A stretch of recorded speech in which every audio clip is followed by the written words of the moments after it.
ട്രംപിൻ്റെ വരവ് സുനിജ നേരത്തെ പറഞ്ഞതുപോലെ ലോകത്തിൽ വലിയ മാറ്റങ്ങൾ വരുത്തും.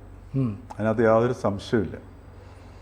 കാരണം എന്ന് വെച്ച് കഴിഞ്ഞാൽ ഇപ്പോൾ ട്രംപിന് അമേരിക്കയിലും മാറ്റം വരുത്തും.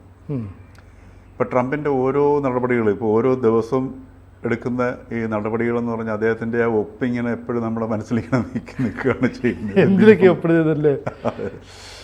അപ്പോൾ ഓരോ നടപടികളും എടുത്ത് നോക്കിക്കഴിഞ്ഞാൽ അത് നമുക്ക് വളരെ വ്യക്തമാണ്. ഇതിനകത്തൊരു വലിയൊരു ഒരു അമേരിക്കയ്ക്ക് പുറത്തുള്ള മറ്റ് രാജ്യങ്ങൾക്കുള്ള ഏറ്റവും വലിയ ഗുണകരമായ ഒരു സംഗതി എന്ന് പറയുന്നത്, ഇതുവരെ അമേരിക്ക ചെയ്തുകൊണ്ടിരുന്ന പ്രക്രിയ എന്ന് പറഞ്ഞാൽ ഈ ഡീപ് സ്റ്റേറ്റ് എന്നുള്ള സംഗതിയുണ്ട്. അമേരിക്കയിൽ ഏത് ഡെമോക്രാറ്റ്സ് വന്നാലും റിപ്പബ്ലിക്കൻസ് വന്നു കഴിഞ്ഞാലും അമേരിക്കയുടെ പൊതു രീതികൾ മാറില്ലായിരുന്നു. അത് ഈ ഡീപ് സ്റ്റേറ്റ് ആയിരുന്നു നിയന്ത്രിച്ചുകൊണ്ടിരുന്ന സാധനം.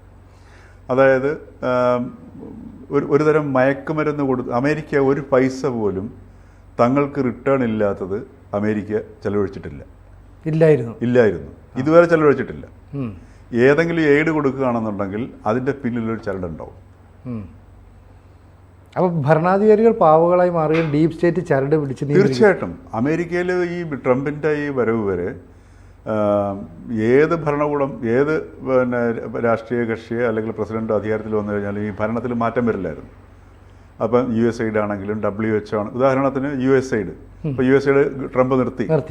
അപ്പോൾ ഈ USAID പോകുന്ന രാജ്യങ്ങളിലൊക്കെ എടുത്ത് നോക്കിയാൽ മതി. ഇപ്പോൾ രാജ്യത്തെ പട്ടിണി നിയന്ത്രിക്കാനാണെങ്കിലും ഇപ്പോൾ സൊമാലിയയിലെ പട്ടിണി നിയന്ത്രിക്കാൻ US ഒരു ദിവസം യുക്രൈൻ കൊടുക്കുന്ന ആയുധത്തിൻ്റെ കാശിൻ്റെ 4/1 മതിയാവും, അല്ലെങ്കിൽ അത്രയും മതി. ഒരു ദിവസത്തെ ചിലവ് മാത്രമേ വരത്തുള്ളൂ.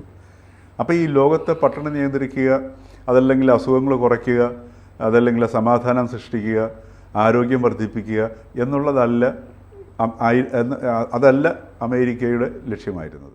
കൂടുതൽ വാർത്തകളും വിശേഷങ്ങളും നിങ്ങളിലേക്ക് എത്താൻ ABC മലയാളം സബ്സ്ക്രൈബ് ചെയ്യുക, ബെൽ ബട്ടണും അമർത്തുക.